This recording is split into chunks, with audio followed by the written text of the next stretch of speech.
Eto mga kapakners, na-miss nyo ba ang luto ni Chef? Okay, nagluto na huli siya, tilapia. Ganito siya magprito ng tilapia. Ala, pinatiwarik yung tilapia. Ay, na-miss ko yung ganito Na-miss ko yung ganitong content mga kapakners. Salamat sa nag-follow. Panoorin natin si Chef. Warik yung kalabas ito yung durug-durug ayo. Ayan na nga ni, hindi ako nagkamali. Ay, nako naman Chef, bakit? Sausawan. Gagawa siya ng isang napakasarap na sausawan. Tapos, spring onion.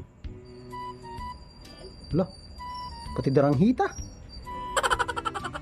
Kasama yung balat. Ayan, ang pait no. Sili, ano yan, sausage. Aba, parang pinaiban dyan Ay, nako na may bagong tilapia na naman. Kanya siya magluto ng tilapia. Nilagyan ng breading mix. Okay. Kaunti lagi pa. Kaunti, hindi malasa yun. Ayan na.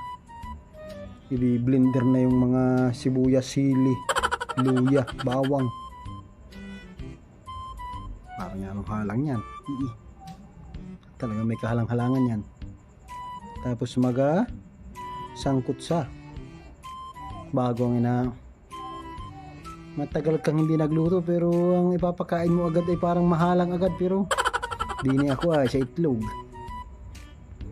Bago pati ang kawali tipid nga na sa mantika. Na-medyo ba kayo luto na Chef? Ibabalik natin yung ganitong content natin. Okay. Aba. Yan, luto na yun ay. Luto na yun.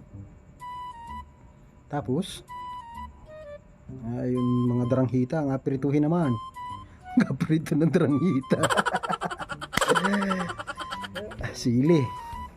Wala kita matitikman din ba yan na kahahalang ang recipe.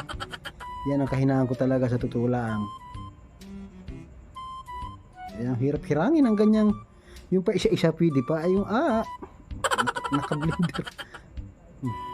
Yan. Ay. Yan, makain baga kayo niyan. Yan, makain ka rin yan. Kasi matikim-tikim lamang. Mukha namang masarap. Ay, pero kamahalang talaga. Hindi talaga kaya yan. Golpe ang halang. Panuuri pa naman. Yo, aesthetic din mo na Aesthetic din.